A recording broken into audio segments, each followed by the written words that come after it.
കാറ്റത്തെ കിളിക്കൂടിന്റെ വരാനിരിക്കുന്ന ഒരു അപ്കമിംഗ് എപ്പിസോഡിന്റെ റിവ്യൂയിലേക്ക് എല്ലാ കൂട്ടുകാർക്കും സ്വാഗതം. അങ്ങനെ സുധീഷിനെ തട്ടിക്കൊണ്ടു പോയിരിക്കുകയാണ് രാജിയും അരുണും. അവരുടെ ചതി അറിയാതെ സുധീഷിന് എന്ത് സംഭവിച്ചതെന്നറിയാതെ ഭയന്നിരിക്കുകയാണ് നിധി.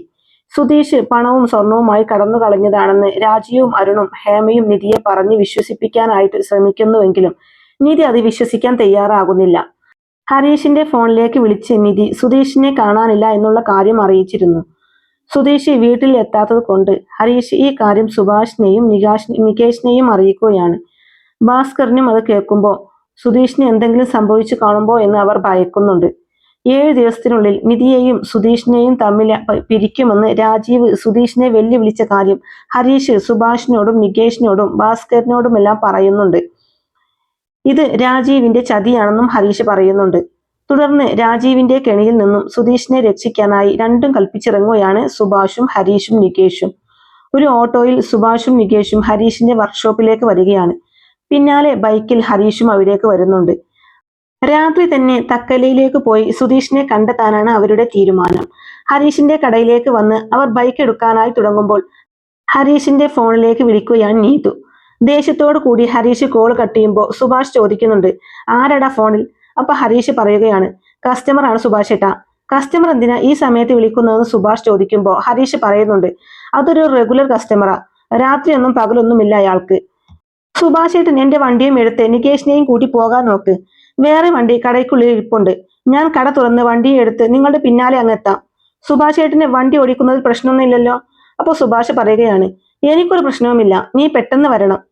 വാടാ നികേഷ് എന്ന് പറഞ്ഞ് സുഭാഷ് ബൈക്കിലേക്ക് കയറുമ്പോൾ നികേഷ് പിന്നിലേക്ക് കയറുകയാണ്. നികേഷ് പറയുന്നു, സുഭാഷ് ഏട്ടാ എനിക്ക് പേടിയാകുന്നു. അപ്പോൾ സുഭാഷ് പറയാണ്, നീ പേടിക്കണ്ടടാ, നമ്മൾ തിരിച്ചു വരുമ്പോൾ സുധീഷിനെയും കൂട്ടി വരും. തുടർന്ന് ഹരീഷ് കടയിൽ നിന്നും സ്കൂട്ടർ എടുത്ത് പുറത്തേക്ക് വെച്ച് കടയടച്ച് സ്കൂട്ടറിലേക്ക് കയറുമ്പോൾ നീതു വിളിക്കുകയാണ്. നീതുവിന്റെ കോൾ കണ്ട് ദേഷ്യത്തോടു കൂടി കട്ട് ചെയ്ത് ഹരീഷ് മുന്നോട്ട് പോകാനായി തുടങ്ങുമ്പോൾ വീണ്ടും നീതു ഹരീഷിന്റെ ഫോണിലേക്ക് വിളിക്കുകയാണ്. വണ്ടി സൈഡിലേക്ക് ഒതുക്കി നിർത്തി ഫോൺ അറ്റൻഡ് ചെയ്ത് ദേഷ്യത്തോടു കൂടി ഹരീഷ് ചോദിക്കുന്നു, നിനക്ക് എന്താ വേണ്ടത്? നീ എന്തിനാ ഇങ്ങനെ ഫോൺ ചെയ്തു കൊണ്ടിരിക്കുന്നത്? അപ്പൊ നീതു ചോദിക്കുകയാണ്, കോൾ ചെയ്യുന്നതൊക്കെ അറിയുന്നുണ്ടല്ലോ, എടുത്തു സംസാരിച്ചത് എന്താ? ഇത് കേട്ട് ഹരീഷ് പറയുകയാണ്, ഞാൻ നിന്നെ പിന്നെ വിളിക്കാം. പിന്നെ എന്ന് പറഞ്ഞാൽ എപ്പോ വിളിക്കുമെന്ന് നീതു ചോദിക്കുമ്പോൾ ഹരീഷ് പറയുന്നുണ്ട്, രാവിലെ വിളിക്കാം. ഇത് കേട്ട് നീതു പറയുകയാണ്, ഫോൺ എടുത്തില്ലേ? ഇനി സംസാരിക്കുന്നതിന് എന്താ? ഇത് കേട്ട് ഹരീഷ് പറയുകയാണ്, രാവിലെ സംസാരിക്കാം എന്നല്ലേ പറഞ്ഞത്? ഫോൺ വെച്ചിട്ട് പോടി, പറഞ്ഞത് തന്നെ പറഞ്ഞുകൊണ്ടിരിക്കാതെ. അങ്ങനെ ഹരീഷ് ഫോൺ കട്ട് ചെയ്യുമ്പോൾ വീണ്ടും നീതു ഹരീഷിന്റെ ഫോണിലേക്ക് വിളിക്കുകയാണ്.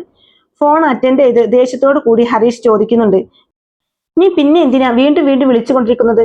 അപ്പൊ നീ ഇത് ചോദിക്കുകയാണ്, അപ്പൊ നീ എന്നോട് സംസാരിക്കില്ല അല്ലേ? നീ ഇപ്പൊ എവിടെയാ? പുറത്തെവിടെയോ നിൽക്കുന്ന പോലെയുള്ള ശബ്ദം. ഈ സമയത്ത് നീ എവിടെ കറങ്ങി നടക്കുക? ഓ, കള്ളു കുടിക്കാൻ പോയതാണോ? വെറുതെ ദേഷ്യം പിടിപ്പിക്കാതെ ഫോൺ വെക്കടി എന്ന് പറഞ്ഞ് ഫോൺ കട്ട് ചെയ്ത് ഹരീഷ് സ്കൂട്ടർ മുന്നോട്ട് പോവുകയാണ്. ഫോൺ ബെഡിലേക്ക് വലിച്ചെറിഞ്ഞ് ദേഷ്യത്തോടു കൂടി ഇരിക്കുകയാണ് നീതു. തുടർന്ന് ബൈക്കിൽ പോകുന്ന സുഭാഷിന്റെയും നികേഷിന്റെയും ഒപ്പം ഹരീഷും സ്കൂട്ടറിൽ എത്തുകയാണ്. അവർ വളരെ വേഗത്തിൽ തക്കരയിലേക്ക് പോവുകയാണ്. ഈ സമയമെല്ലാം സുധീഷിന്റെ ഫോണിലേക്ക് വിളിച്ചുകൊണ്ടിരിക്കുകയാണ് നിധി. തുടർന്ന് വിഷമത്തോടു കൂടി ഇരിക്കുന്ന ഹേമയുടെ അരികിലേക്ക് വന്ന് സാന്ദ്ര പറയുന്നു, ക്ഷമിക്കാതെ അമ്മേ, രാവിലെ മുതൽ അമ്മയൊന്നും കഴിച്ചില്ലല്ലോ, ഈ പാലെങ്കിലും ഒന്ന് കുടിക്ക്. ഇത് കേട്ടുകൊണ്ട് നിധി അവിടേക്ക് വരികയാണ്. അപ്പോൾ ഹേമ പറയുന്നുണ്ട്, സാന്ദ്രെ, ഞങ്ങളുടെ മകളുടെ ജീവിതം നശിച്ചു പോയി. ഇനി ഞാൻ പാലും ഭക്ഷണവും ഒക്കെ കഴിച്ചിട്ട് എന്തിനാ? ഭക്ഷണം കഴിക്കാതെ മരിച്ചു പോകുന്നെങ്കിൽ അങ്ങ് മരിച്ചു പോകട്ടെ. അങ്ങനെയൊന്നും പറയല്ലേ അമ്മേ എന്ന് സാന്ദ്ര പറയുമ്പോൾ വളരെ ദേഷ്യത്തോടു കൂടി വീട്ടിലേക്ക് വരികയാണ് രാജീവും അരുണും. അവിടെ ഇരിക്കുന്ന ഫ്ലവർ വേസ് ഒക്കെ കാലുകൊണ്ട് തട്ടിക്കളയുകയാണ് രാജീവ്. ഇത് കണ്ട് നിധി ചോദിക്കുന്നുണ്ട്, എന്തു പറ്റിയച്ചാ? സുധീഷിനെ നിങ്ങൾ കണ്ടുപിടിച്ചില്ലേ? സുധീഷിന് എന്തെങ്കിലും പ്രശ്നമുണ്ടോ? വളരെ ദേഷ്യത്തോടു കൂടി ഉറക്കെ രാജീവ് പറയുന്നുണ്ട്, അവൻ എന്ത് പ്രശ്നം? അവൻ എന്ത് പ്രശ്നം? എനിക്കാണ് അവൻ കാരണം പ്രശ്നങ്ങൾ. അവൻ പോയി നിധി, സ്വർണവും പണവും എല്ലാം എടുത്തുകൊണ്ട് അവൻ പോയി. എവിടെ അന്വേഷിച്ചിട്ടും അവനെ കണ്ടുപിടിക്കാൻ പറ്റിയില്ല. മോഷണമാണ് അവന്റെ കുടുംബത്തിന്റെ തൊഴിൽ എന്ന് വിചാരിക്കുന്നു. കണ്ടുപിടിക്കാൻ പറ്റാത്ത രീതിയിൽ എസ്കേപ്പ് ആയി. അപ്പൊ ഹേമ ചോദിക്കുന്നുണ്ട്, രാജീവേട്ടൻ എന്തിനാ ഇങ്ങനെ ടെൻഷൻ ആകുന്നത്? ടെൻഷൻ കൂടിയാൽ നിങ്ങൾക്ക് എന്തെങ്കിലും സംഭവിക്കും. അപ്പൊ ഇത് കേട്ട് രാജീവ് പറയുന്നുണ്ട്, ഇനി എനിക്ക് എന്ത് സംഭവിക്കാനാ? ഞാൻ പൊന്നു പോലെ വളർത്തിക്കൊണ്ടുവന്ന എന്റെ മോളെ എന്നിൽ നിന്നും പിരിച്ചു കൊണ്ടുപോയില്ലേ അവൻ. ഇപ്പോ ഞാൻ കഷ്ടപ്പെട്ടുണ്ടാക്കിയ പണവും സ്വർണവും കൊണ്ടുപോയി. ഇനി എനിക്ക് പോകാൻ എന്താ ഉള്ളത്? ഈ ജീവൻ മാത്രമല്ലേ ഉള്ളൂ. പെട്ടെന്ന് തന്നെ അതും പോട്ടേന്ന്. അങ്ങനെ രാജീവ് തളർന്നു വീഴാനായി തുടങ്ങുമ്പോൾ രാജീവേട്ട എന്ന് വിളിച്ച് അരികിലേക്ക് ഓടി ചെല്ലുകയാണ് ഹേമ. അരുൺ രാജീവിനെ താങ്ങി പിടിക്കുന്നുണ്ട്. വെള്ളം എടുക്കാനായി സാന്ദ്രയോട് പറയുമ്പോൾ വെള്ളം എടുക്കാനായി അടുക്കളയിലേക്ക് ഓടി പോവുകയാണ് സാന്ദ്ര. രാജീവിനെ താങ്ങി പിടിച്ച് അവിടേക്ക് ഇരുത്തുന്നുണ്ട് ഹേമ. ഹേമ ചോദിക്കുന്നുണ്ട്, എന്താ രാജീവേട്ട ഇത്? എന്തിനാ ഇങ്ങനെ ടെൻഷൻ ആവുന്നത്? ഇതെല്ലാം കണ്ട് ടെൻഷനോട് കൂടി നിൽക്കുകയാണ് നിധി. സാന്ദ്ര വെള്ളവുമായി അവിടേക്ക് ഓടി വരുമ്പോൾ ഹേമ വെള്ളം വാങ്ങിച്ച് രാജീവിനെ കൊടുക്കുകയാണ്. അപ്പൊ സാന്ദ്ര ചോദിക്കുന്നുണ്ട്, അരുണേട്ടന്റെ കയ്യിൽ ഒരു GPS ഇല്ലേ? അവസാനമായി വണ്ടി എവിടെയാ നിർത്തിയതെന്ന് നോക്കി സുധീഷിനെ കണ്ടെത്താൻ കഴിയില്ലേ? അപ്പൊ അരുൺ ചോദിക്കുകയാണ്, സാന്ദ്രെ, നീ ചിന്തിച്ചത് ഞാൻ ചിന്തിക്കില്ലേ? അവിടെയെല്ലാം പോയി നോക്കി, ഒരു ക്ലൂവും കിട്ടിയില്ല. തെരുവിലെല്ലാം അലഞ്ഞു തിരിഞ്ഞത് മാത്രമാണ് മിച്ചം. എല്ലായിടത്തും നമ്മുടെ ആളുകളെ വിട്ട് അന്വേഷിച്ചു, ആർക്കും കണ്ടെത്താൻ കഴിഞ്ഞില്ല. ഇത്രയൊക്കെ ചിന്തിച്ച് എസ്കേപ്പ് ആയവൻ നേരെ എവിടെയെങ്കിലും പോയി വലിയ തലൈവനായി കാണും. പതിയെ അവൻ പുറത്തേക്ക് വരും. എല്ലാം പ്ലാൻ ചെയ്തിരിക്കുകയാണ് അവൻ. നമ്മൾ അവനെ വിശ്വസിച്ച് ചതിക്കപ്പെട്ടു. അപ്പൊ ഹേമ പറയുകയാണ്, കേട്ടോടി അവൻ പറയുന്നത്? ഇനി നീ പറ അവൻ നല്ലവനാ കള്ളവനല്ല എന്നൊക്കെ നീ സർട്ടിഫിക്കറ്റ് തന്നല്ലേ? അപ്പൊ പറയടി. അപ്പൊ രാജീവ് പറയുകയാണ്, മോളെ നിധി, നീ ഇപ്പോഴും അവനെ വിശ്വസിക്കുന്നത് കണ്ട് ഞാൻ വിചാരിച്ചു അവനെ തെറ്റിദ്ധരിച്ചതായിരിക്കുമെന്ന്. ഒരു 10% വിശ്വാസം എനിക്ക് അപ്പോഴും ബാക്കിയുണ്ടായിരുന്നു. ആ വിശ്വാസം ഇല്ലാതായി എന്ന് അവൻ തെളിയിച്ചു. നന്നായി സംസാരിച്ച് കയ്യിലെടുത്ത് അവൻ ഞങ്ങളെ ചതിച്ചില്ലേ? അപ്പൊ നിന്നെ എങ്ങനെയെല്ലാം ചതിച്ചിട്ടുണ്ടായിരിക്കും അവൻ. വേണ്ട മോളെ, അവൻ ഇനിയും മോളുടെ ജീവിതത്തിൽ വേണ്ട. അവൻ കാരണം എനിക്ക് പല ലക്ഷങ്ങളുടെ നഷ്ടമാണ് ഉണ്ടായിരിക്കുന്നത്. ഞാൻ പണം വേണമെങ്കിൽ വീണ്ടും സമ്പാദിക്കും, പക്ഷെ നിന്നെ നഷ്ടപ്പെടുത്താൻ പറ്റില്ല. അവന്റെ കൂടെയുള്ള ജീവിതം മോൾ മറക്കണം. ഇങ്ങനെ ഒരു മോശപ്പെട്ട കുടുംബത്തിൽ നീ ഇത്രയും നാളും ജീവിച്ചതോർത്ത് എനിക്ക് അപമാനം തോന്നുക. ഇനി ആ വീട്ടിലേക്ക് പോകണമെന്ന് സ്വപ്നത്തിൽ പോലും നീ ചിന്തിക്കേണ്ട. ഭാഗ്യം കൊണ്ടാ നിന്നെ അന്വേഷിച്ച എനിക്ക് അവിടെ വരാൻ തോന്നിയത്. ഇല്ലെങ്കിൽ അവൻ നിന്നെ വെച്ച് എന്തൊക്കെ പ്ലാൻ ചെയ്തിട്ടുണ്ടായിരുന്നേന്. നിന്റെ നല്ല സമയം കൊണ്ടാ അവന്റെ കയ്യിൽ നിന്നും നീ രക്ഷപ്പെട്ടത്. സ്വർണവും പണവും എല്ലാം പോയത് പോട്ടെ, നിനക്ക് എന്തെങ്കിലും സംഭവിച്ചിരുന്നെങ്കിൽ ഞാനും നിന്റെ അമ്മയും എന്തു ചെയ്യുമായിരുന്നു? വേണ്ട, ഇനി നിനക്ക് അങ്ങനെ ഒരു ജീവിതം വേണ്ട. ലീഗലി നിനക്ക് ഡിവോഴ്സ് വാങ്ങി തരുന്ന കാര്യമെല്ലാം ഞാൻ നോക്കിക്കൊള്ളാം. ഇവിടെ താമസിച്ച് നിനക്ക് ഇഷ്ടമുള്ളതൊക്കെ ചെയ്യാം. ജോലിക്ക് പോകണമെങ്കിൽ പൊയ്ക്കോ. ഇല്ലെങ്കിൽ അച്ഛന്റെയും ചേട്ടന്റെയും ഒപ്പം ബിസിനസ് ചെയ്യണമെങ്കിൽ അതുമാകാം. എല്ലാം മോളുടെ ഇഷ്ടമാണ്. പക്ഷെ എന്ത് ചെയ്താലും ഇവിടെ താമസിച്ചുകൊണ്ട് ചെയ്താൽ മതി. അത്രേ എനിക്ക് പറയാനുള്ളൂ. അങ്ങനെ രാജീവ് അകത്തേ കയറിപ്പോകുമ്പോൾ അരുൺ പറയുന്നുണ്ട്, നിധി, ഞങ്ങൾ പറയുന്നത് കേൾക്കാതെ നീ തന്നെ ഒരു ജീവിതം തെരഞ്ഞെടുത്തതാ. ഇപ്പോ നിന്റെ അവസ്ഥ എന്താണെന്ന് കണ്ടോ? ഇപ്പോഴെങ്കിലും നീ മനസ്സിലാക്ക് നിധി. അച്ഛൻ എന്ത് ചെയ്താലും നമ്മുടെ നല്ലതിന് വേണ്ടിയേ ചെയ്യൂ. ഇനി നീ അവരെ വിശ്വസിക്കരുത്. സാന്ദ്രെ, പറഞ്ഞു മനസ്സിലാക്ക്. അമ്മേ, നിധിയെ ശ്രദ്ധിച്ചോളണം എന്ന് പറഞ്ഞ് അരുണും അകത്തേ കയറി പോവുകയാണ്. നിധിയുടെ കയ്യിൽ പിടിച്ച് സാന്ദ്ര പറയുന്നുണ്ട്, നിധി, അച്ഛൻ നിന്റെ നല്ലതിന് വേണ്ടിയല്ലേ പറയുന്നത്? അപ്പൊ ഹേമ പറയുകയാണ്, ഞങ്ങൾ ഇത്രയും പേര് പറഞ്ഞിട്ട് നിനക്ക് മനസ്സിലാകുന്നില്ലേ മോളെ? അങ്ങനെ അവർ സുധീഷ് ചതിയനാണെന്ന് നിധിയെ പറഞ്ഞ് മനസ്സിലാക്കാനായി ശ്രമിക്കുകയാണ്. തുടർന്ന് സുഭാഷ്, നികേഷും ഹരീഷും തക്കലയിലേക്ക് വരികയാണ്. ബൈക്കിൽ നിന്ന് ഇറങ്ങിയ സുഭാഷ് പറയുന്നുണ്ട്, തക്കലയിലെത്തി, നമ്മൾ ഇനി എന്ത് ചെയ്യും? അപ്പൊ നികേഷ് പറയുകയാണ്, സുഭാഷ് ഏട്ടാ, സുധീഷ് ഏട്ടൻ എവിടെയാണെന്ന് അറിയില്ലല്ലോ, എവിടെ പോയി നമ്മൾ അന്വേഷിക്കും? ഇത് കേട്ട് ഹരീഷ് പറയുകയാണ്, നമുക്ക് ഏട്ടത്തിയുടെ വീട്ടിലേക്ക് തന്നെ പോയാലോ? അപ്പൊ സുഭാഷ് പറയുകയാണ്, നിധിയുടെ വീട്ടിലേക്ക് പോയി എന്ത് ചെയ്യാനാടാ? സുധീഷ് കള്ളനാണെന്ന് പറഞ്ഞ് അവനെ കുറിച്ച് വളരെ മോശമായാണ് അവർ സംസാരിക്കുന്നത്. ഇപ്പോ നമ്മൾ അവിടേക്ക് ചെന്നാൽ പ്രശ്നം വഷളാകത്തേയുള്ളൂ. ഇത്രയും ദൂരം വന്നിട്ട് നമ്മൾ സുധീഷിനെ അന്വേഷിക്കാതെ അവിടെ പോയി സമയം കളയണ്ട. ഇത് കേട്ട് ഹരീഷ് പറയുകയാണ്, അയാളാ ഇതിനെല്ലാം കാരണക്കാരൻ. അയാൾ തന്നെയായിരിക്കും സുധീഷ് ഏട്ടനെ തട്ടിക്കൊണ്ടു പോയത്. അയാളെ പിടിച്ച് 4 എണ്ണം കൊടുത്താൽ സത്യം പുറത്തു വരും. അപ്പൊ നികേഷ് പറയുകയാണ്, സുഭാഷ് ഏട്ടാ, സമയം പോകും തോറും സുധീഷ് ഏട്ടന് എന്തെങ്കിലും പറ്റുമോ എന്ന് എനിക്ക് പേടിയുണ്ട്. നമ്മൾ പെട്ടെന്ന് എന്തെങ്കിലും ചെയ്തേ പറ്റൂ. നമുക്ക് ഏട്ടത്തിയെ ഫോൺ വിളിച്ച് സുധീഷ് ഏട്ടൻ ഏത് വഴിയാ പോയെന്ന് ചോദിക്കാം. നമുക്ക് ആ വഴി പോയി അന്വേഷിക്കാം. എന്തെങ്കിലും ക്ലൂ കിട്ടുമോ എന്ന് നോക്കാം. ഇത് കേട്ട് സുഭാഷ് പറയുകയാണ്, നികേഷ് പറഞ്ഞത് ശരിയാണല്ലോടാ. ഹരീഷേ, നീ എന്താ പറയുന്നത്? അപ്പൊ ഹരീഷും പറയുന്നുണ്ട്, സുഭാഷ് ഏട്ടാ, അവൻ പറഞ്ഞതിലും കാര്യമുണ്ട്. ആ വഴിയിൽ എന്തെങ്കിലും സംഭവിച്ചിട്ടുണ്ടെങ്കിൽ ആരെങ്കിലും കാണാനുള്ള സാധ്യതയില്ലേ? ഈ സമയം ഹരീഷിന്റെ ഫോണിലേക്ക് വിളിക്കുകയാണ് നീതു. ഫോൺ റിങ് ചെയ്യുന്ന ശബ്ദം കേട്ട് സുഭാഷ് പറയുന്നുണ്ട്, എടാ, ഫോൺ വരുന്നു, നിധി ആയിരിക്കും. അപ്പൊ ഹരീഷ് പറയുന്നുണ്ട്, ഇത് ഏടത്തിയല്ല, ഒരു മിനിറ്റ്, ഞാൻ സംസാരിച്ചിട്ട് വരാമെന്ന് പറഞ്ഞ് ഹരീഷ് കുറച്ച് അങ്ങോട്ടേക്ക് മാറി നിൽക്കുകയാണ്. അപ്പൊ സുഭാഷ് പറയുന്നുണ്ട്, നികേഷെ, നീ പേടിക്കണ്ട, നമുക്ക് സുധീഷിനെ കണ്ടുപിടിക്കാം, അവനൊന്നും സംഭവിക്കില്ല. അങ്ങനെ സുഭാഷ് നികേഷിനെ ആശ്വസിപ്പിക്കുമ്പോൾ ഫോൺ അറ്റൻഡ് ചെയ്ത് ഹരീഷ് ചോദിക്കുന്നുണ്ട്, നിനക്ക് എന്താടി വേണ്ടത്? അപ്പൊ നീത് ചോദിക്കുന്നു, എന്ത് വേണമെന്ന് നിനക്കറിയില്ലേ? സംസാരിക്കാൻ വേണ്ടിയല്ലേ ഞാൻ നിന്നെ വിളിക്കുന്നത്. ഫോൺ എടുത്ത് എന്ത് വേണമെന്ന് ചോദിക്കാൻ നിനക്ക് സമയമുണ്ടല്ലോ, പിന്നെ സംസാരിക്കുന്നതിന് എന്താ കുഴപ്പം? അപ്പൊ ഹരീഷ് പറയുകയാണ്, നീതു, സമയം രാത്രി 1 മണിയായി, നിനക്ക് ഉറക്കമില്ലേ? അപ്പൊ നീതു പറയുകയാണ്, നീ എന്നോട് നന്നായി സംസാരിച്ചല്ലേ എനിക്ക് ഉറക്കം വരൂ. നീ എപ്പോഴും ദേഷ്യപ്പെട്ടല്ലേ ഫോൺ വിളിക്കുന്നത്. ഞാൻ എങ്ങനെ ഉറങ്ങാനാ? അപ്പൊ ഹരീഷ് ചോദിക്കുകയാണ്, നിനക്ക് എത്ര നാളായിട്ട് എന്നെ അറിയാം? ദിവസവും എന്നോട് സംസാരിക്കുന്നത് പോലെയാണല്ലോ നീ പറയുന്നത്. വിഷമത്തോടു കൂടി നീതു ചോദിക്കുന്നുണ്ട്, നീ എന്തിനാ ഇങ്ങനെ ദേഷ്യപ്പെടുന്നത്? നിന്നോട് സംസാരിക്കാൻ ആഗ്രഹിച്ചല്ലേ ഞാൻ നിന്നെ വിളിക്കുന്നത്. അപ്പൊ ഇങ്ങനെയാണോ സംസാരിക്കേണ്ടത്? അപ്പൊ ഹരീഷ് പറയുകയാണ്, എടി, ഞാൻ നിന്നോട് പറഞ്ഞതല്ലേ രാവിലെ വിളിക്കാമെന്ന്. മനുഷ്യൻ ഇങ്ങനെ ടെൻഷൻ അടിച്ചു നിൽക്കുമ്പോ എന്തിനാടി ഇങ്ങനെ കോൾ ചെയ്തുകൊണ്ടിരിക്കുന്നത്? അപ്പൊ നീതു ചോദിക്കുകയാണ്, മനസ്സിലായി, എനിക്ക് നന്നായി മനസ്സിലായി. സംസാരിക്കാൻ തുടങ്ങിയിട്ട് ഒരാഴ്ച പോലും ആയില്ല. അതിനുള്ളിൽ നിനക്ക് എന്നോട് സംസാരിച്ച് ബോറടിച്ചല്ലേ? അത് കേട്ട് ഹരീഷ് പറയുകയാണ്, നീ എന്റെ ക്ഷമയെ ഒരുപാട് പരീക്ഷിക്കുന്നുണ്ട്. ഞാൻ ഇവിടെ നല്ല ടെൻഷനില്ല. അത്രക്ക് വലിയ ടെൻഷൻ എന്താണെന്ന് നീതു ചോദിക്കുമ്പോൾ ഹരീഷ് പറയുകയാണ്, അതൊന്നും എനിക്ക് നിന്നോട് പറയാൻ പറ്റില്ല. ഫോൺ വെച്ചിട്ട് പോയി കിടക്ക്. കരഞ്ഞുകൊണ്ട് നീതു പറയുന്നുണ്ട്, ഇപ്പൊ നീ ഫോൺ വെച്ചാൽ ഞാൻ വീണ്ടും വീണ്ടും വിളിച്ചുകൊണ്ടേയിരിക്കും. സുഭാഷും നികേഷും ഹരീഷിനെ ശ്രദ്ധിക്കുന്നുണ്ട്. ഹരീഷ് ചോദിക്കുന്നുണ്ട്, എന്ത് വേണമെടി നിനക്ക്? എന്തിനാ നീ എന്നോട് എന്നെ ഇങ്ങനെ ടോർച്ചർ ചെയ്യുന്നത്? അപ്പൊ നീതു പറയുകയാണ്, ഞാൻ നിന്നോട് സംസാരിക്കണമെന്ന് ആഗ്രഹിക്കുന്നത് നിനക്ക് ടോർച്ചർ ആണല്ലേ? അന്ന് ഒരു ദിവസം രാത്രി 3 മണി വരെ എന്നോട് സംസാരിച്ചു. എനിക്ക് ഉറക്കം വരുന്നെന്ന് പറഞ്ഞിട്ടും കുറച്ചു സമയം കൂടി സംസാരിക്കണമെന്ന് നീയല്ലേ പറഞ്ഞത്. അപ്പൊ ഞാൻ എന്തെങ്കിലും പറഞ്ഞായിരുന്നോ? ഞാൻ നിനക്ക് വേണ്ടി സംസാരിച്ചില്ലേ? പെട്ടെന്ന് നിനക്ക് എന്തടാ എന്നോട് സംസാരിക്കാൻ ഇഷ്ടമല്ലാത്തത്? ഇത് കേട്ട് ഹരീഷ് ചോദിക്കുകയാണ്, എന്തിനടി നീ ഇങ്ങനെ ചെയ്യുന്നത്? ഞാൻ പറഞ്ഞില്ലേ ഞാൻ നല്ല ടെൻഷനിലാണെന്ന്, ഒന്ന് മനസ്സിലാക്കടി. അപ്പോ നീതു പറയുകയാണ്, നീ പറയുന്നത് കള്ള. നീ വീട്ടിലില്ല, വേറെ എവിടെയോ ആണ്. ഞാൻ നിന്നെ കുറിച്ച് എന്തൊക്കെ വിചാരിച്ച്. പക്ഷെ നീ അങ്ങനെയല്ല. നീ ആരുടെ കൂടെയോ ചുറ്റിക്കറങ്ങി നടക്കുക. സത്യം പറ, നീ ആരുടെ കൂടെ കറങ്ങി നടക്കുന്നത്? ഇത് കേട്ട് ദേഷ്യത്തോടു കൂടി ഹരീഷ് ഫോൺ വലിച്ചെറിയുകയാണ്. ഇത് കണ്ട് ഹരീഷ് എന്ന് വിളിച്ച് ടെൻഷനോട് കൂടി അരികിലേക്ക് ഓടി ചെല്ലുകയാണ് സുഭാഷും നികേഷും. നീതു ടെൻഷനോട് കൂടി നിൽക്കുന്നുണ്ട്. സുഭാഷ് ചോദിക്കുന്നുണ്ട്, എടാ, എന്താടാ പറ്റിയത്? നീ എന്തിനാ ഫോൺ വലിച്ചെറിഞ്ഞത്? ഫോൺ എടുത്തു നോക്കി നികേഷ് പറയുകയാണ്, ഹരീഷേട്ടാ, ഫോൺ ഓഫായി. ആരായിരുന്നടാ ഫോണിലെന്ന് സുഭാഷ് ചോദിക്കുമ്പോ ഹരീഷ് പറയുകയാണ്, സുഭാഷ് ഏട്ടാ, അതൊരു കസ്റ്റമറാ. അവസ്ഥ അറിയാതെ ചുമ്മാതെ കോൾ ചെയ്ത് ബുദ്ധിമുട്ടിക്കുകയാണ്. ഇത് കേട്ട് സുഭാഷ് ചോദിക്കുകയാണ്, അതിനെന്താടാ ഫോണൊക്കെ വലിച്ചെറിയുന്ന രീതിയിൽ ദേഷ്യപ്പെടുന്നത്? വാ സുഭാഷ് ഏട്ടാ, നമുക്ക് പോകാമെന്നും പറഞ്ഞ് ഹരീഷ് അവരെയും കൂട്ടി അവിടെ നിന്ന് പോകുമ്പോൾ നികേഷ് പറയുന്നുണ്ട്, ഹരീഷ് ഏട്ടാ, ഫോൺ ഓൺ ആകുന്നില്ല. അത് പിന്നെ നോക്കാം എന്ന് പറഞ്ഞ് ഹരീഷ് ഫോൺ വാങ്ങി പോക്കറ്റിൽ വെക്കുകയാണ്. അതിനുശേഷം കാണിക്കുന്നത് അടി കൊണ്ട് തളർന്നിരിക്കുന്ന സുധീഷ് കുറച്ച് വെള്ളമെങ്കിലും തട, വിശന്നിട്ട് വയ്യട എന്നൊക്കെ പറയുകയാണ്. ഇത് കേട്ട് ഗുണ്ടകൾ സുധീഷിനെ നോക്കിയിട്ട്, നല്ല വിശപ്പുണ്ട്, നമുക്ക് പോയി ഭക്ഷണം കഴിച്ചിട്ട് ഇവനുള്ള ഭക്ഷണവും വാങ്ങിക്കൊണ്ട് വരാമെന്ന് പറഞ്ഞ് അവിടെ ഒന്ന് പോകുന്നുണ്ട്. അതിൽ ഒരാളുടെ പോക്കറ്റിൽ നിന്നും ഫോൺ താഴേക്ക് വീഴുകയാണ്.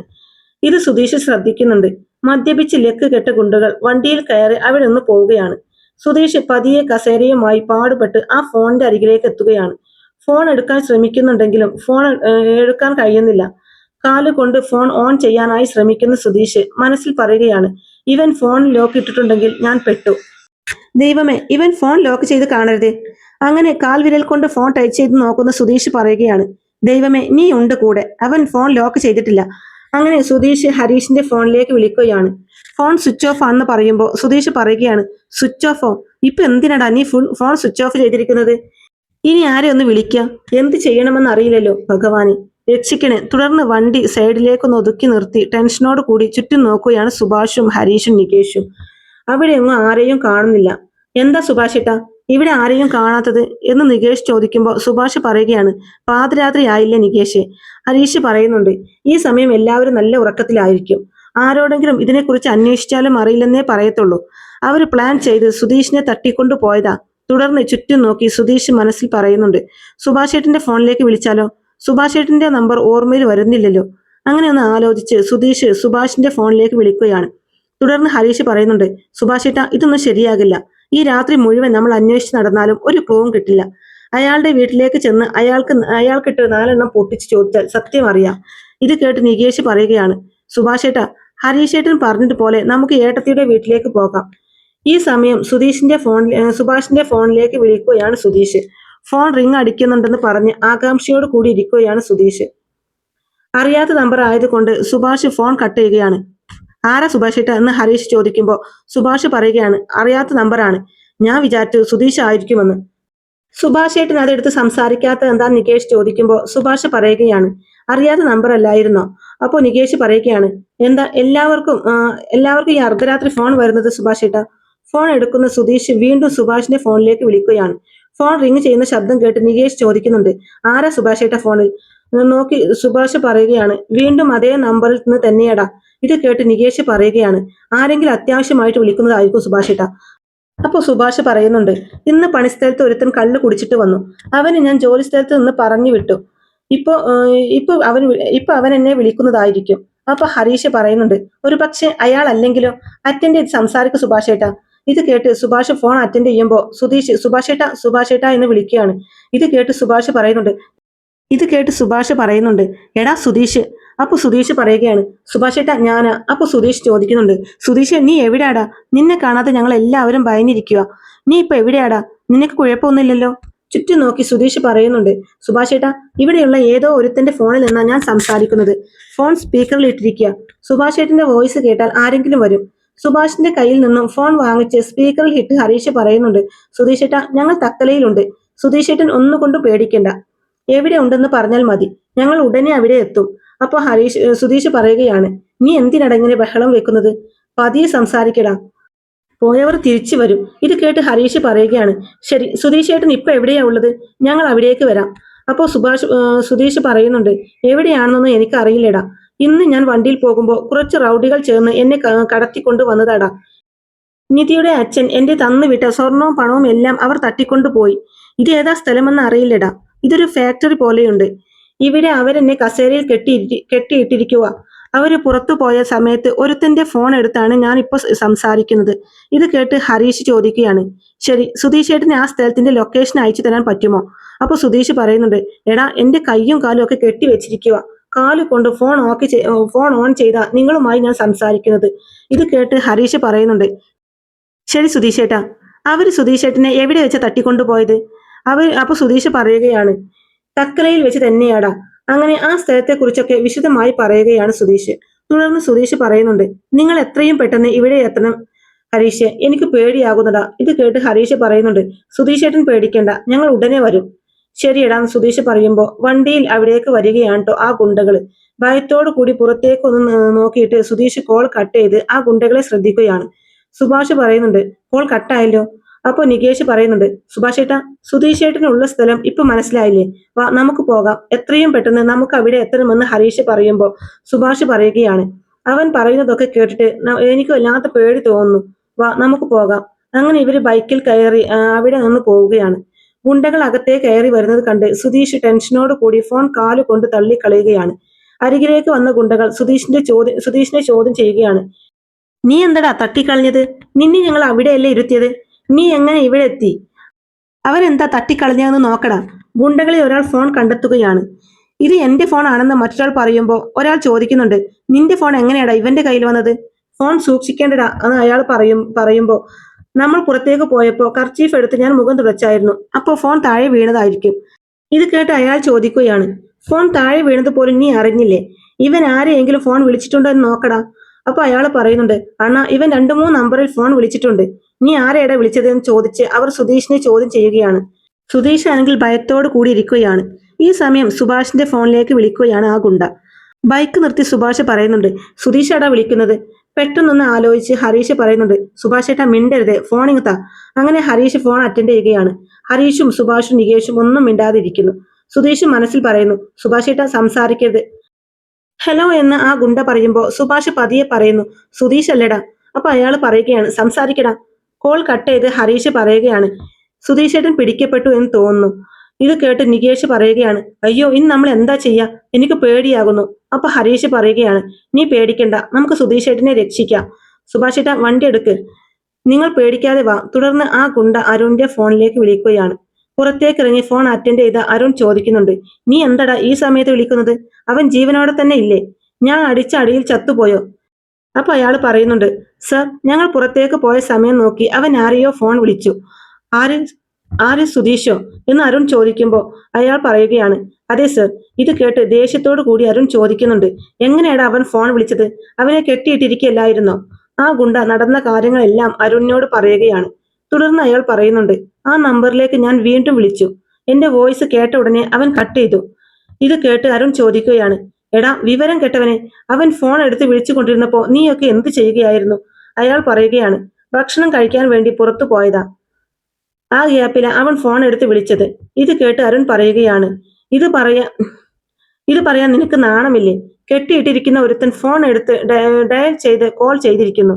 സർ ക്ഷമിക്കണമെന്ന് അയാൾ പറയുമ്പോൾ അരുൺ പറയുകയാണ്, ക്ഷമിക്കണമെന്നോ?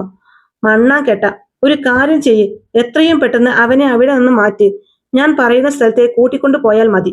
അങ്ങനെ അരുൺ ഒരു സ്ഥലം പറഞ്ഞു കൊടുക്കുകയാണ്. തുടർന്ന് അവർ സുധീഷിന്റെ കയ്യിലെ കെട്ടൊക്കെ അഴിച്ച് സുധീഷിനെ ബലമായി വണ്ടിക്കകത്തേക്ക് കയറ്റുകയാണ്. നിങ്ങൾ എന്നെ എവിടെ കൊണ്ടുപോകാം, എന്നെ വിടടാ എന്നൊക്കെ പറഞ്ഞ് സുധീഷ് ബഹളം വെക്കുന്നുണ്ട്. വണ്ടിക്കകത്തേക്ക് കയറ്റിയിട്ട് അയാൾ സുധീഷിന്റെ വാ പൊത്തി പിടിക്കുകയാണ്. സുധീഷ് മനസ്സിൽ പറയുന്നുണ്ട്, സുഭാഷേട്ടനും ഹരീഷും ഉടനെ എത്തുമല്ലോ, ഇവരെന്നെ വേറെ എവിടേക്കാ കൊണ്ടുവന്ന്? ഈ സമയമെല്ലാം ഹരീഷിന്റെ ഫോണിലേക്ക് വിളിച്ചുകൊണ്ടിരിക്കുകയാണ് നീതു. നീതി ടെൻഷനോട് കൂടി സുധീഷിന്റെ ഫോണിലേക്ക് വിളിച്ചുകൊണ്ടിരിക്കുന്നു. സുധീഷിന്റെ വിവരങ്ങളൊന്നും അറിയാത്തത് കൊണ്ട് ഭയന്നിരിക്കുകയാണ് നീതി. തുടർന്ന് സുധീഷ് ബഹളം വെക്കുമ്പോൾ ഗുണ്ടകൾ സുധീഷിന്റെ വായിലേക്ക് പ്ലാസ്റ്റർ ഒട്ടിക്കുകയാണ്. സുധീഷിനെ വണ്ടിയിൽ കൊണ്ടുപോകുന്ന അതേ വഴിയെ തന്നെയാണ് സുഭാഷും ഹരീഷും നികേഷും വരുന്നത്. ഒരു വളവ് തിരിഞ്ഞു വരുമ്പോൾ സുധീഷിനെ കൊണ്ടുപോകുന്ന ഗുണ്ടകളുടെ വണ്ടി ഹരീഷിന്റെ സ്കൂട്ടറിൽ ഇടിക്കുകയാണ്. ഹരീഷ് സ്കൂട്ടറിൽ നിന്നും താഴേക്ക് വീഴുന്നു. ഇത് കണ്ട് ഹരീഷേട്ട എന്ന് വിളിച്ച് നികേഷ് ആ വണ്ടിയിലേക്ക് നോക്കുകയാണ്. സുഭാഷും നികേഷും ഹരീഷിന്റെ അരികിലേക്ക് ഓടിച്ചെന്ന് പിടിച്ചെഴുന്നേൽപ്പിക്കുന്നുണ്ട്. വണ്ടി നിർത്തി ഡ്രൈവർ തിരിഞ്ഞു നോക്കുകയാണ്. ഗുണ്ടകളിൽ ഒരാൾ ചോദിക്കുന്നുണ്ട്, എന്താടാ എവിടെ നോക്കിയാടാ വണ്ടി ഓടിക്കുന്നത് എന്ന് സുഭാഷ് ചോദിക്കുമ്പോൾ ആ ഡ്രൈവർ പറയുകയാണ്, അവർ ശബ്ദം ഉയർത്തി സംസാരിക്കുന്നുണ്ടല്ലോ. അങ്ങനെ അയാൾ വണ്ടിയിൽ നിന്ന് ഇറങ്ങുമ്പോൾ സുധീഷിനെ മുറുകെ പിടിച്ചുകൊണ്ടിരിക്കുന്ന ഒരാൾ ചോദിക്കുന്നുണ്ട്, നീ എന്താണ് ചെയ്യാൻ പോകുന്നത്? ആ ഡ്രൈവർ പറയുന്നു, അണ്ണാ നമ്മളോട് ശബ്ദം ഉയർത്തി സംസാരിക്കുന്നു, പോയി 4 എണ്ണം കൊടുത്തിട്ട് വരാം. ഇത് കേട്ട് അയാൾ പറയുകയാണ്, അതിന്റെ ആവശ്യമൊന്നുമില്ല, വണ്ടി എടുക്ക്, അവൻ ചത്തൊന്നും പോയിട്ടില്ലല്ലോ, അവനൊരു കുഴപ്പവുമില്ല, നീ വണ്ടി എടുക്ക്. ഹരീഷിന്റെ കയ്യിൽ നിന്നും രക്തം വരുന്നത് കണ്ട് രക്തം വരുന്നുണ്ട്, ആരടാ നീയൊക്കെ എന്ന് ചോദിച്ച് സുഭാഷ് വളരെ ദേഷ്യത്തോടു കൂടി ആ ഗുണ്ടകളുടെ അരികിലേക്ക് ഓടി ചെല്ലുകയാണ്. 2 പേർ വണ്ടിയിൽ നിന്നും ഇറങ്ങി ദേഷ്യത്തോടു കൂടി സംസാരിക്കുകയാണ്. സുഭാഷ് അതിലൊരാളുടെ ഷർട്ടിൽ കുത്തിപ്പിടിച്ച്, നീയൊക്കെ എവിടെ നോക്കിയാടാ വണ്ടി ഓടിക്കുന്നത്, അവന്റെ കയ്യിൽ നിന്ന് രക്തം വരുന്നത് കണ്ടില്ലേ എന്നൊക്കെ ചോദിക്കുകയാണ്. പിന്നിലേക്ക് തിരിഞ്ഞു നോക്കുന്ന സുധീഷ് കാണുകയാണ് സുഭാഷിനെയും നികേഷിനെയും ഹരീഷിനെയും. ഹരീഷ് ഉറക്കെ പറയുന്നുണ്ട്, സുഭാഷേട്ടാ നമുക്ക് പോവാം, വഴക്കിന് നിൽക്കണ്ട, നമ്മുടെ മുന്നിൽ സമയമില്ല എന്നൊക്കെ പറയുന്നുണ്ട് കേട്ടോ. വായിൽ പ്ലാസ്റ്റർ ഒട്ടിച്ചിരിക്കുന്നതിനാൽ സുധീഷിന് അവരെ ഉറക്കെ വിളിക്കാൻ കഴിയുന്നില്ല. സുഭാഷേട്ട, ഹരീഷ് എന്നൊക്കെ ഉറക്കെ വിളിക്കാനായി ശ്രമിക്കുകയാണ് സുധീഷ്. ആ ഗുണ്ടകളെ പറഞ്ഞു വിട്ട് സുഭാഷിനെയും നികേഷിനെയും കൂട്ടി ബൈക്കിനരികിലേക്ക് പോവുകയാണ് ഹരീഷ്. ഗുണ്ടകൾ വണ്ടിയിലേക്ക് കയറാനായി തുടങ്ങുമ്പോൾ അവരിൽ ഒരാളെ ചവിട്ടി താഴെ ഇടുകയാണ് സുധീഷ്. ശബ്ദം കേട്ട് തിരിഞ്ഞു നോക്കുന്ന നികേഷ് കാണുകയാണ് വണ്ടി കാത്തിരിക്കുന്ന സുധീഷിനെ. സുധീഷ് നികേഷ് എന്ന് വിളിക്കാൻ ശ്രമിക്കുന്നുണ്ട്. വണ്ടി മുന്നോട്ടേക്ക് പോകുന്ന സുധീഷ് തിരിഞ്ഞു നോക്കുകയാണ്. ഞെട്ടി നികേഷ് ഉറക്കെ പറയുന്നുണ്ട്, സുഭാഷേട്ടാ, ഹരീഷേട്ടാ, സുധീഷേട്ടൻ ദേ അങ്ങോട്ട് നോക്ക്. സുധീഷേട്ടൻ ഇത് കേട്ട് തിരിഞ്ഞു നോക്കുന്ന സുഭാഷും ഹരീഷും സുധീഷിനെ കാണുകയാണ്. അപ്പൊ നികേഷ് പറയുകയാണ്, സുഭാഷേട്ടാ വണ്ടി എടുക്ക്, ഹരീഷേട്ടാ വാ. അങ്ങനെ അവർ ബൈക്കിൽ ആ വണ്ടിയുടെ പിന്നാലെ പോവുകയാണ്. കണ്ണാടിയിലൂടെ അവർ വരുന്നത് കണ്ട് ആ ഗുണ്ടകളിൽ ഒരാൾ പറയുകയാണ്, അവൻ എന്തിന് നമ്മളെ ഫോളോ ചെയ്തു വരുന്നത്? പതിയെ ഒന്ന് തട്ടിയതല്ലേ ഉള്ളൂ, അവന് വലിയ മുറിവൊന്നുമില്ലല്ലോ. വളരെ വേഗത്തിൽ മുന്നോട്ടേക്ക് വരുന്ന ഹരീഷ് വണ്ടിയിലേക്ക് അടിച്ചുകൊണ്ട് പറയുന്നു, വണ്ടി നിർത്തടാന്ന്. ഒരാൾ പറയുകയാണ്, നീ മര്യാദക്ക് വണ്ടി ഓടിച്ചില്ലെങ്കിൽ ഈ പ്രശ്നം ഉണ്ടാകുമായിരുന്നു, മര്യാദക്ക് മുന്നോട്ട് നോക്കി വണ്ടി ഓടിക്കടാ, വണ്ടി നിർത്തടെന്ന് പറഞ്ഞ് ബഹളം വെക്കുകയാണ് ഹരീഷും സുഭാഷും നികേഷും. സുധീഷ് മനസ്സിൽ പറയുന്നുണ്ട്, വാടാ ഹരീഷെ, വാടാ സുഭാഷ്, വാ സുഭാഷേട്ടാ, നികേഷെ വാ. തുടർന്ന് ആ ഗുണ്ടകളുടെ വണ്ടിയുടെ മുന്നിലേക്ക് ബൈക്ക് കൊണ്ട് നിർത്തുകയാണ് സുഭാഷും ഹരീഷും. ഗുണ്ടകൾ വണ്ടിയിൽ നിന്നും ഇറങ്ങുമ്പോൾ അവരെ അടിച്ചു വീഴ്ത്തി സുധീഷിനെ രക്ഷിക്കാനായി ശ്രമിക്കുകയാണ് സുഭാഷും ഹരീഷും. വണ്ടിയുടെ ഡോർ തുറക്കാനായി ചെല്ലുന്ന സുഭാഷിനെ ഒരാൾ തല്ലുമ്പോൾ പിന്നാലെ അവിടേക്ക് വന്ന നികേഷ് സുധീഷേട്ടാ എന്ന് വിളിച്ച് ഡോർ തുറന്ന് സുധീഷിന്റെ കയ്യിലത്തെ കെട്ടഴിച്ച് വായിലെ പ്ലാസ്റ്റർ ഒക്കെ എടുത്തു മാറ്റുകയാണ്. ശേഷം സുധീഷ് വണ്ടിയിൽ നിന്ന് ഇറങ്ങുമ്പോൾ, സുധീഷ് നിനക്ക് കുഴപ്പം എന്തെങ്കിലും ഉണ്ടടാ എന്ന് ചോദിച്ച് അരികിലേക്ക് ഓടി വരികയാണ് സുഭാഷും ഹരീഷും. നിങ്ങൾ പേടിക്കണ്ട, എനിക്ക് ഒരു കുഴപ്പവുമില്ല എന്ന് സുധീഷ് പറയുമ്പോൾ ഗുണ്ടകളിൽ ഒരാൾ അവരുടെ നേരെ വരികയാണ്. സുഭാഷും ഹരീഷും സുധീഷും നികേഷും കൂടി അവരെ എല്ലാവരെയും തല്ലിച്ചതക്കുകയാണ്. ശേഷം ആ ഗുണ്ടകൾ എല്ലാവരും അവിടെ നിന്ന് ഭയന്നോടുമ്പോൾ അതിൽ ഒരാളുടെ ഷർട്ടിൽ കുത്തിപ്പിടിച്ച് സുഭാഷ് ചോദിക്കുന്നു, എന്തിനാടാ നീ ഇങ്ങനെ ചെയ്തത്? അപ്പൊ ഹരീഷ് ചോദിക്കുകയാണ്, ആര് പറഞ്ഞിട്ടാടാ ഇത് ചെയ്തത്? എന്തിനാ നിങ്ങൾ സുധീഷേട്ടനെ തട്ടിക്കൊണ്ടു പോയത്? പറയടാ എന്ന് പറഞ്ഞ് അയാളെ തല്ലിച്ചതക്കുകയാണ് അവർ. സുഭാഷിനെയും ഹരീഷിനെയും തടഞ്ഞുകൊണ്ട് സുധീഷ് ചോദിക്കുന്നുണ്ട്, സത്യം പറയടാ, നീ എന്തിനാ ആ പണവും സ്വർണവും കടത്തിക്കൊണ്ടു പോയത്? ഞാൻ അത്രയും പണവും സ്വർണവുമായി ആ വഴി വരുമെന്ന് നിന്നോട് ആരാടാ പറഞ്ഞത്? പറയുന്നോ അതോ നിന്നെ ഞാൻ അങ്ങനെ സുധീഷ് തല്ലാനായി തുടങ്ങുമ്പോൾ അയാൾ പറയുകയാണ്, വേണ്ട ഞാൻ പറയാം. നിങ്ങൾ ആ വഴി വരുമെന്നും നിങ്ങളുടെ കയ്യിൽ പണവും സ്വർണവും ഉണ്ടെന്ന് ഒരാൾ പറഞ്ഞു. അത് ആരാണെന്ന് എനിക്കറിയില്ല. ഇത് കേട്ട് ദേഷ്യത്തോടു കൂടി അയാൾ നോക്കുകയാണ് സുധീഷും ഹരീഷും സുഭാഷും നികേഷും. അതിനുശേഷം കാണിക്കുന്നത് രാവിലെ സാന്ദ്രയോട് കോഫി എടുക്കാൻ പറഞ്ഞിട്ട് പത്രവും പാലും എടുക്കാനായി പുറത്തേക്ക് ഇറങ്ങി വരുന്ന ഹേമ കാണുകയാണ്. അങ്ങോട്ടേക്ക് തിരിഞ്ഞിരുന്ന് പത്രം വായിക്കുന്ന സുധീഷിനെ. സംശയത്തോടു കൂടി ഹേമ ചോദിക്കുന്നുണ്ട്, ആരാ രാവിലെ തന്നെ ഈ വാതിൽക്ക് വന്നിരിക്കുന്നത് എന്തിനാ? ചോദിച്ചത് കേട്ടില്ലേ? ആരാന്ന്? സുധീഷ് തിരിഞ്ഞു നോക്കുമ്പോൾ ഞെട്ടി നിൽക്കുകയാണ് ഹേമ. രാജീവേട്ട, അരുണെ എന്ന് വിളിച്ച് അകത്തേക്ക് ഓടി വരുന്ന ഹേമ കോഫിയുമായി വരുന്ന സാന്ദ്രയുടെ കയ്യിൽ നിന്നും തട്ടുകയും കോഫി താഴേക്ക് വീഴുകയുമാണ്. പെട്ടെന്ന് അരുണിനെ വിളിക്കെന്ന് പറഞ്ഞ് ഹേമ രാജീവിനെ ഉറക്കെ വിളിക്കുകയാണ്. ഇത് കേട്ട് അരുണും നിധിയും രാജീവും അവിടേക്ക് വരുന്നുണ്ട്. അവർ കാര്യം അന്വേഷിക്കുമ്പോൾ ടെൻഷനോട് കൂടി രാജീവിന്റെ കയ്യിൽ പിടിച്ച് പുറത്തേക്ക് ചൂണ്ടി കാണിച്ചുകൊണ്ട് ഹേമ പറയുന്നുണ്ട്, ദേ അങ്ങോട്ടേക്ക് നോക്ക്. അകത്തേക്ക് കയറി വരുന്ന സുധീഷിനെ കണ്ട് ഞെട്ടി വിശ്വസിക്കാനാവാതെ നിൽക്കുകയാണ് നിധിയും രാജീവും അരുണും സാന്ദ്രയും എല്ലാവരും. അപ്പോൾ ഇങ്ങനെയൊക്കെയുള്ള നല്ല അടിപൊളി നല്ല ത്രില്ലിംഗ് എപ്പിസോഡുകളൊക്കെയാണ് കേട്ടോ ഇനി കാറ്റത്ത് കിളിക്കൂട് സീരിയലിൽ വരാനിരിക്കുന്നത്. അപ്പോൾ ഈ റിവ്യൂ ഇഷ്ടമായിട്ടുണ്ട് എന്നുണ്ടെങ്കിൽ വീഡിയോ ലൈക്ക് ചെയ്യാനും ഹൈപ്പ് ചെയ്യാനും അതുപോലെ തന്നെ ചാനൽ കൂടി ഒന്ന് സബ്സ്ക്രൈബ് ചെയ്ത് സപ്പോർട്ട് ചെയ്യാനും മറക്കല്ലേ ഫ്രണ്ട്സ്. താങ്ക്